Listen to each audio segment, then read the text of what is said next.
अस्सलाम वालेकुम। मेरा नाम अब्दुल रहीम है। हम आज के ज़माने में देखते हैं कि ज़िंदगी बहुत मुख्तलिफ होती जा रही है। आज से कई सालों पहले जो फ़ितने, फ़साद जो हम किताबों में पढ़ा करते थे, आजकल वो हमारे ज़माने में हमें आम ज़िंदगी में नज़र आते हैं। अगर हम न्यूज़ चैनल अपना खोल लें तो वो चीज़ें जो हम किताबों में पढ़ा करते थे कि दौर फितन में या ज़माने के आखिर में या क़यामत से आने वाली जो वाक़यात होंगे, उनमें से बहुत सारी चीज़ें जो हमें लगता था कि हमारे बहुत बाद होने वाली हैं, वो हमारे बहुत करीब होती जा रही हैं। और हम रोज़ाना देखते हैं कि कोई ना कोई ऐसी चीज़, कोई ना कोई ऐसा फ़ितना आखिरी ज़माने में कहा जाता है कि फ़ितने इस तरह हो जाएँगे कि कोई घर शायद उन फ़ितनों से ना बच पाए। हर घर में मौसीकी मौजूद है, म्यूज़िक हर घर में बहुत ज़्यादा एक आम सी बात हो गई है, बहुत कॉमन सी बात हो गई है। तो हमें ये देखना चाहिए कि क्या हम वाक़ई में इस ज़माने में हैं जो आखिर-उज़्ज़मान के करीब है। और आखिर-उज़्ज़मान के जो सब बड़े फ़ितने हैं जिसमें सबसे बड़ा फ़ितना दज्जाल कहा जाता है। ये दज्जाल का जो फ़ितना है ये एक्चुअली हर नबी नूह अलैहिस्सलाम से लेके और जितने आखिरी नबी रसूलुल्लाह सल्लल्लाहु अलैहि वसल्लम तक जितने भी नबी गुज़रे उन सब ने उसके बारे में अपनी कौम को खबरदार किया है और अहादीस से बहुत सारी चीज़ें हमें उसके बारे में मिलती हैं। आखिरी ज़माने में दज्जाल का ख़ुरूज होगा, तो उससे पहले भी हमें सूरह कहफ पढ़ने और हर जुमे को पढ़ने की ताकीद की गई है और ख़ास तौर पे हमें सूरह कहफ की जो पहली 10 आयतें हैं और कुछ जगहों पे ये भी लिखा है कि आखिरी 10 आयतें याद भी करनी चाहिए और उनको तिलावत भी करनी चाहिए कि हम दज्जाल के फ़ितने से बचे रहें। तो क्या इसका मतलब ये है कि दज्जाल का फ़ितना पहले से है, यानी हज़रत नूह के ज़माने से है? मैंने बहुत स्टडी किया तो मुझे बहुत सारे उसमें एंशिएंट जो स्टडीज़ हैं जिसमें हमें किताबों से कुछ पता चलता है, कुछ वैसी इन्फॉर्मेशन मिलती है कि दज्जाल का फ़ितना शुरू से है। जो मेरी खुद की स्टडी है वो ये है कि हज़रत नूह अलैहिस्सलाम से लेके जितने भी नबी थे, उनमें से कहीं न कहीं कोई न कोई ऐसा फ़ितना दज्जाल या उसके जो फ़ॉलोअर्स हैं, उसके जो साथी हैं। मैंने यहाँ तक देखा कि हज़रत नूह के ज़माने में जो सैलाब आया तो उस ज़माने में एक छिपकली जैसा एक क्रिएशन थी जो उसने अपने आप को इस तरह के वो पॉपुलेट कर सके, अपनी अपनी जनरेशन बढ़ा सके, उसने जानवरों में और दरख्तों में डाला अपने सीड्स को ताकि वो रिपॉपुलेट कर सके और फिर तूफ़ान नूह आया और वो सारी चीज़ें ख़त्म हो गईं। उसके अलावा होरस करके एक ग्रीक माइथोलॉजी में एक है, जो एक आँख से उसके बारे में बताया जाता है। इसी तरह कहीं मैं देख रहा था कि सामरी जादूगर जो था उसका भी कहीं न कहीं से राब्ता जो है सामरी जादूगर जो हज़रत मूसा के ज़माने में था, जब हज़रत मूसा पहाड़ों पे गए और आप जब तक वापस आए तो लोगों ने हालाँकि उन बनी इसराइल के सामने अल्लाह ताला ने इतने बड़े-बड़े मौज़े करके दिखाए, ख़ास तौर पे कुछ अरसे पहले ही समंदर 2 हिस्सों में करके दिखाया और फिर उनको उसमें से गुज़ारा और फिर फ़िरौन की जो पूरी फ़ौज थी वो उसमें गरक करवाई। उसमें तो इतने बड़े देखने के बाद भी मौज़ूआत को देखने के बाद भी लोगों ने जैसे ही हज़रत मूसा अलैहि सलाम कोहे तूर पे अल्लाह ताला से मुलाकात करने के लिए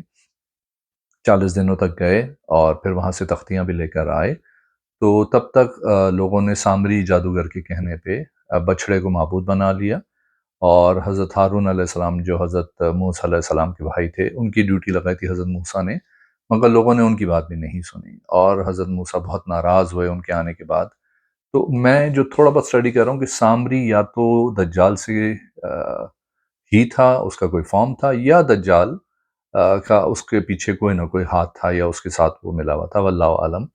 मगर दज्जाल का फ़ितना इतना बड़ा है कि हमें जो सूरह कहफ पढ़ने का बार-बार कहा जाता है, हर जुमे कहा जाता है, उसकी 10 आयतें याद करने के लिए कहा जाता है। कहीं 10 आखिरी आयतें भी हैं वो भी याद करने के लिए, पहले शुरू की 10 आयतें हैं, फिर आखिरी 10 आयतें हैं।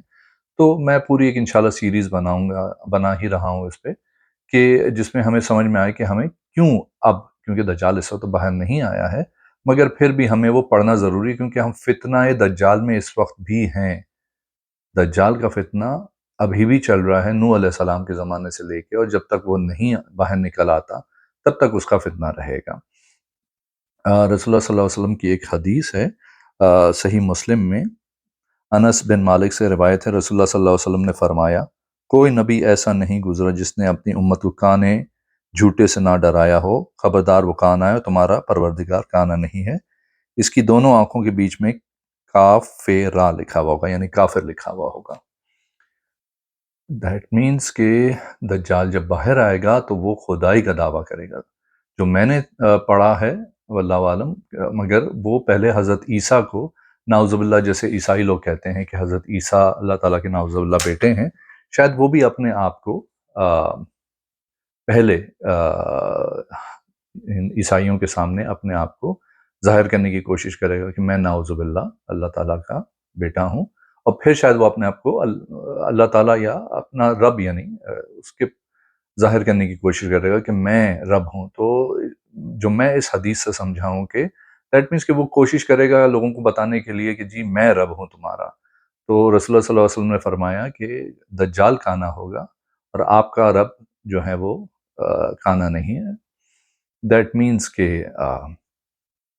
दज्जाल का फितना एक बहुत बहुत बहुत बड़ा फितना है। सूरह कहफ पढ़ने की जो ताकीदें की गई हैं, उसमें मैं लाइन बाय लाइन इंशाअल्लाह तफसील से पूरी वीडियोस बनाऊंगा। दज्जाल इतना बड़ा फितना होगा कि उस ज़माने में कहा जाता है कि घरों से निकलना लोग बंद कर दें। जो मैं समझा हूँ वो ये है कि जब वर्ल्ड वॉर 3 हो चुकी होगी और दुनिया में जिसको हम मलहमतुल कुबरा कहते हैं, जो बड़ी जंग, जिसका आजकल अगर आप न्यूज़ वगैरह में देखें तो उस तरफ आहिस्ते-आहिस्ते इशारे होते जा रहे हैं कि हम एक बहुत बड़ी जंग की तरफ जा रहे हैं, बहुत तेज़ी के साथ जा रहे हैं। तो जब ये जंग हो जाएगी तो उस वक़्त हज़रत इमाम मेहदी का नुज़ूल होगा और दुनिया में तबाहियाँ हो चुकी होंगी, और एक शख़्स वहाँ से मदीना से भाग के, बल्कि एक कहा जाता है कि एक बादशाह का इंतकाल होगा, और उस बादशाह के मरने के बाद बादशाहत पे झगड़े शुरू हो जाएंगे, और एक शख्स मदीना से भाग के और मक्का चला जाएंगे वो, और खाना काबा में वो होंगे, और वो रो रहे होंगे या इबादत कर रहे होंगे या दुआ कर रहे होंगे, और लोग उन्हें पहचान जाएंगे। कहीं मैंने ये भी पढ़ा है कि बाहर से लोग आएंगे, यानी मक्के के बाहर से, और वो उनको पहचान जाएंगे। शायद वो ज़माने के, मैंने कहा सुना है कि वल्लाहु आलम के इराक़ के अब्दाल होंगे, बहुत वली अल्लाह होंगे वो, और हज़रत इमाम मेहदी से वो कहेंगे कि जी आप हमें बैत करें, और हज़रत इमाम मेहदी फरमाएंगे कि मैं बैत नहीं देना चाहता, मगर हुक्म है हमें कि किसी भी तरह हज़रत इमाम मेहदी की बैत की जाए। और जब हज़रत इमाम मेहदी की बैत की जाएगी, उसके बाद वो एक पूरा सिलसिला शुरू करेंगे कि वो सारे मुसलमानों को इकट्ठा करेंगे, उनको यूनाइट करेंगे, और उनके ख़िलाफ़ एक लश्कर भेजा जाएगा जो मदीना के करीब आके वो धँस जाएगा, और ये एक बहुत बड़ी इलामत होगी कि वो शख्स जिनकी वो लोग बैत करेंगे वो हज़रत इमाम मेहदी हैं। फिर हज़रत इमाम मेहदी के ख़िलाफ़ एक और लश्कर भेजा जाएगा जिसको वो हराएँगे, और वो आहिस्ते, आहिस्ते, आहिस्ते करके हराते चले जाएँगे। यहाँ मगर उसमें बहुत खून-रेज़ी होगी, और बहुत ज़्यादा कत्ल-ओ-गारत होगी। ज़्यादातर लोग जो उस हज़रत इमाम मेहदी के साथ होंगे वो शहीद हो जाएँगे। तो लोग इंतज़ार करते हैं हज़रत इमाम मेहदी के आने का, मगर उन्हें ये अंदाज़ा नहीं है कि वो ज़माना कितना सख्ती का होगा, कितनी ज़्यादा जंगों और कितनी ज़्यादा शहादतें होंगी उस ज़माने में। तो उनसे पहले जो मैं समझ पाया हूँ कि जैसे ही हज़रत इमाम मेहदी का नज़ूल होगा और वो तकरीबन 7 साल तक रहेंगे। उस दौरान मुसलमानों का बहुत बुरा हाल हो जाएगा आखिर में, और वो एक दमास्कस में, सीरिया में जो है, दमिश्क जिसको हम कहते हैं शाम में, एक शहर है, उसमें एक मस्जिद है, उसमें पनाह ले लेंगे, और वो दरवाज़े बंद कर देंगे, और दज्जाल की जो जो जो फ़ौज होगी, वो दज्जाल निकल चुका होगा, और वो उन सबको वो घेरा कर लेगा, और हज़रत इमाम मेहदी और उनके साथी समझेंगे कि अब हमारा आखिरी वक्त आ चुका है। और जैसे ही फजर का टाइम होगा तो अल्लाह ताला हज़रत ईसा अलैहिस्सलाम को ऊपर से भेजेंगे 2 फरिश्तों के साथ, اور حضرت عیسیٰ کچھ جگہوں پہ کہا گیا ہے کہ ان کی عمر 32 یا 33 سال تھی، کچھ کہتے ہیں 40 سال تھی۔ قرآن مجید میں اللہ تعالیٰ نے فرمایا ہے کہ نہ انہیں قتل کیا گیا اور نہ انہیں صلیب چڑھائی گئی، ان کو اللہ تعالیٰ نے بلند جگہ پہ اٹھا لیا ہے، اور اس جگہ سے ان کو 2000 سال تقریباً رکھا گیا۔ آج 2022 ہے، تو اگر وہ فرض کریں کہ کچھ عرصے میں آتے ہیں تو 2000 اور جو بھی ان کی عمر ہوگی وہ ملا کے، مگر ان کی جو عمر ہوگی وہ وہی ہوگی جو اس عمر سے ان کو اٹھایا گیا تھا۔ جیسے میں نے سورہ کہف کا تذکرہ کیا کہ سورہ کہف میں اللہ تعالیٰ نے ہمیں کر کے دکھایا ہے کہ 300 سال یا 309 سال تک اصحاب کہف کو اللہ تعالیٰ نے سلا دیا، اور جب وہ اٹھے تو ان کو ایسا لگا کہ ہم ایک پہر، دن کا ایک پہر یا کچھ عرصہ، کچھ وقت دن کا سوئے، حالانکہ وہ 309 سال سوئے تھے۔ تو اللہ تعالیٰ کی قدرت بہت بڑی ہے۔ اللہ تعالیٰ کسی کو 2000 سال چاہیں ان کی عمر روک لیں، چاہیں تو 10,000 سال روک لیں، وہ ان اللہ علی کل شیء قدیر، وہ جو چاہیں کریں۔ اللہ تعالیٰ کے ہر چیز اللہ تعالیٰ کے قابو میں ہے، تو ٹائم روکنا کرنا اللہ تعالیٰ کے لیے کوئی بڑی بات نہیں ہے۔ رسول اللہ صلی اللہ علیہ وسلم معراج پہ گئے تھے اور آپ نے بہت بڑے بڑے سفر کیے، اور وہ ایک ہی رات میں ہی وہ سارے سفر ہوئے۔ آپ پہلے مسجد اقصیٰ پہ گئے، اس کے بعد آپ ساتوں آسمانوں پہ گئے، پھر آپ سدرۃ المنتہا پہ گئے، اللہ تعالیٰ سے ملاقات ہوئی۔ تو یہ سب چیزیں اللہ تعالیٰ کے لیے کوئی مشکل نہیں ہے کہ وقت کو روک لیا جائے۔ پھر حضرت عیسیٰ آئیں گے اور امامت کا ٹائم ہو چکا ہوگا فجر کی نماز کا، تو وہ حضرت امام مہدی سے فرمائیں گے کہ چونکہ امامت آپ کے لیے ہو چکی ہے، تو پھر حضرت عیسیٰ علیہ السلام انہی کے امام مہدی کے پیچھے ہی نماز پڑھیں گے۔ پھر وہ کہیں گے کہ آپ مسجد کا دروازہ کھول دیں۔ تو جو میں نے پڑھا ہے واللہ عالم کہ لوگ اس وقت کہیں گے جو امام مہدی کے ساتھ ہیں، یا امام مہدی کہیں گے کہ اگر ہم نے کھول دیا تو دجال کی فوج ہمیں ختم کر دے گی۔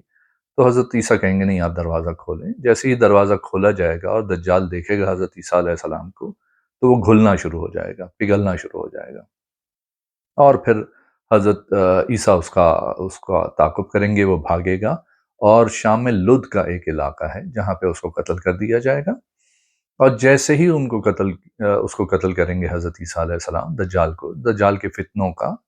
اختتام ہو جائے گا۔ تو جو نوح علیہ السلام سے جو سلسلہ شروع ہوا تھا، یا شاید ان سے بھی پہلے، وہ لے کے اب حضرت عیسیٰ کے ہاتھوں اس فتنے کا خاتمہ ہو جائے گا۔ اب سلسلہ یہ ہے کہ جیسے ہی دجال کو قتل کیا جائے گا، اللہ تعالیٰ انفارم کریں گے حضرت عیسیٰ علیہ السلام کو، جو میں نے پڑھا ہے واللہ عالم، کہ یاجوج و ماجوج کو کھول دیا گیا ہے۔ اب میں 20-25 سال سے اینڈ آف ٹائمز کو اسٹڈی کر رہا ہوں، اور مجھے یہ سمجھ میں نہیں آتا کہ اتنے لاکھوں کروڑوں اربوں جو یاجوج ماجوج ہیں، وہ ایک دیوار کے پیچھے کہا جاتا ہے کہ پہاڑ کے پیچھے ایک دیوار ہے، جس کو میں آج تک سمجھ نہیں پایا تھا۔ پھر میں نے اس پہ ایکسٹینسو اسٹڈی کی، اور بہت سارے لوگوں کو میں نے دیکھا بھی، اور میں نے پڑھنے کی کوشش کی کہ یاجوج و ماجوج اس ڈائمنشن میں نہیں ہے۔ اللہ تعالیٰ قرآن میں فرماتے ہیں کہ جن تمہیں اس جگہ سے دیکھتے ہیں جہاں سے تم انہیں نہیں دیکھ پاتے، دیٹ مینز وہ ایک ڈفرینٹ ڈائمنشن میں ہیں۔ اور چونکہ دجال کا بھی ایک دن ایک سال کے برابر، ایک دن ایک مہینے کے برابر، ایک دن ایک ہفتے کے برابر ہوگا، تو وہ ان چیزوں کو کنٹرول کر سکے گا، ڈائمنشنز کو، ٹائم کو وہ کنٹرول کر سکے گا۔ سائنس کی ایک تھیوری ہے جس میں کہا جاتا ہے کہ ہم 3 ڈائمنشنل ہیں۔ انسان جو ہے وہ ہائٹ، وتھ اور لینتھ ہے ہماری۔ 4th ڈائمنشن جو ہے وہ ٹائم ہے۔ کوئی انسان اگر 4 ڈائمنشن کی طرف جاتا ہے تو وہ ٹائم، اس کا 4 ڈائمنشن۔ کوئی 5th ڈائمنشنل کریچر ہو جاتا ہے تو وہ ٹائم کو دیکھ سکتا ہے، پاسٹ، پریزنٹ، فیوچر کو دیکھ سکتا ہے وہ۔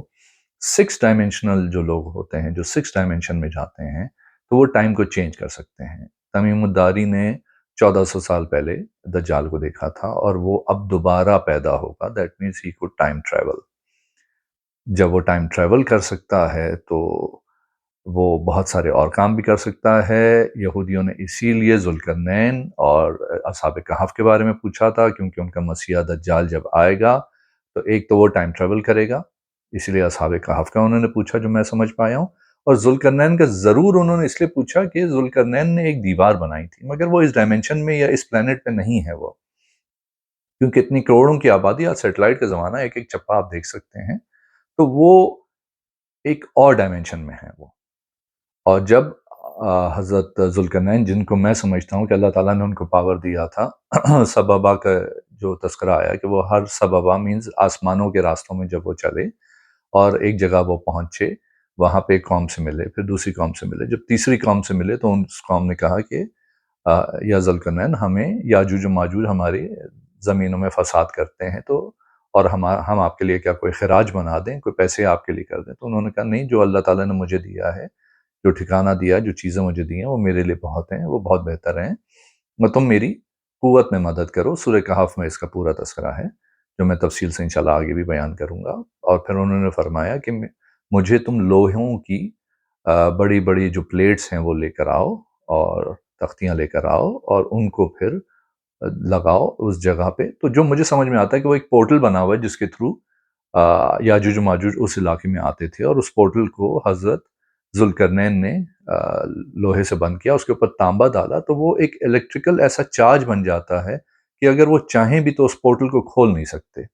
جو میری سمجھ میں آیا ہے، اور اس چارج کی بنا پہ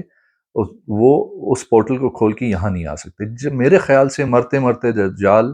اس چارج کو ختم کر دے گا، یا اس پورٹل کو توڑ دے گا، یا ایسا کوئی کچھ سلسلہ کرے گا مرتے مرتے کہ وہ یاجوج ماجوج کھل جائیں گے،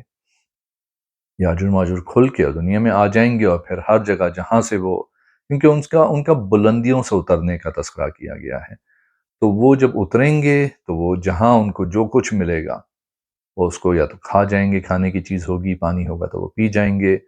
حضرت عیسیٰ علیہ السلام کو حکم دیا جائے گا کہ آپ کوہ طور کی طرف اوپر چلے جائیں، اور پھر اللہ تعالیٰ سے دعا کریں گے حضرت عیسیٰ علیہ السلام، کیونکہ وہاں ان کو بہت تنگی ہو جائے گی، ان کو کھانے پینے اور رہنے کے مسائل ہو جائیں گے، کیونکہ وہ اتنی تعداد میں ہوں گے، وہ نیچے جائیں گے تو انہیں وہ شاید مار ہی دیں۔ تو پھر حضرت عیسیٰ علیہ السلام ایک دعا کریں گے اللہ تعالیٰ سے، اور اللہ تعالیٰ ان کی گردنوں میں ایک ایسا کیڑا بنا دے گا کہ وہ سارے کے سارے یاجوج ماجوج ایک دم سارے کے سارے ختم ہو جائیں گے۔ جب حضرت عیسیٰ اور مسلمان جو ان کے ساتھ تھوڑے سے بچے تھے وہ نیچے آئیں گے، تو وہ اتنی بدبو ہوگی، اور کوئی جگہ نہیں بچی ہوگی جہاں پہ ان کی لاشیں نہ پڑی ہوئی ہیں، اور ان کی لاشوں کی بدبو ہوگی۔ تو اللہ تعالیٰ ایک پرندے نما چیز بھیجیں گے، جن کی بڑے بڑے منہ ہوں گے، اور وہ ان کو اٹھا اٹھا کے یاجوج ماجوج کو، اور وہ دور پھینک دیں گے، اور پھر اللہ تعالیٰ بارش بھیج کے زمین کو صاف کر دیں گے۔ اور پھر تو اس سے پہلے جو میری سمجھ میں آتا ہے کہ یہ جو برڈز ہیں جن کو بھیجا گیا ہے، یہ اس ڈائمنشن پہ نہیں ہے، دنیا میں کوئی ایسی برڈز نہیں ہیں جو اتنے بڑے بڑے اتنے طاقتور لوگوں کو اٹھا کے پھینک دیں۔ تو جس طرح یاجوج ماجوج دوسرے ڈائمنشن سے آئے، ہو سکتا ہے کہ اللہ تعالیٰ کسی اور پلانٹ یا کسی ڈائمنشن سے ان برڈز کو بھیجیں، ان پرندوں کو بھیجیں، اور ان کو اٹھائیں اور پھینک دیں، اور اس کے بعد بارش سے اللہ تعالیٰ پورا صاف کر دیں دنیا کو۔ اور دنیا کو صاف کرنے کے بعد دنیا کو حکم ہوگا، زمین کو حکم ہوگا کہ بھائی آپ دوبارہ اپنا کھانا وغیرہ اگانا شروع کریں، اور وہ اتنا ہوگا کہ پھر دنیا میں کبھی کھانے پینے کی اور رہنے کی قلت نہیں ہوگی۔ میں چاہوں گا کہ میرے ناظرین جو ہیں وہ اس ویڈیو کو دیکھیں،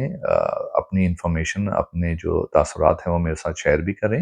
اور پلیز سورہ کہف پڑھنے، اور اللہ تعالیٰ ہمیں پہلے 10 ہر جمعے بھی پڑھنے کی توفیق عطا فرمائیں، اور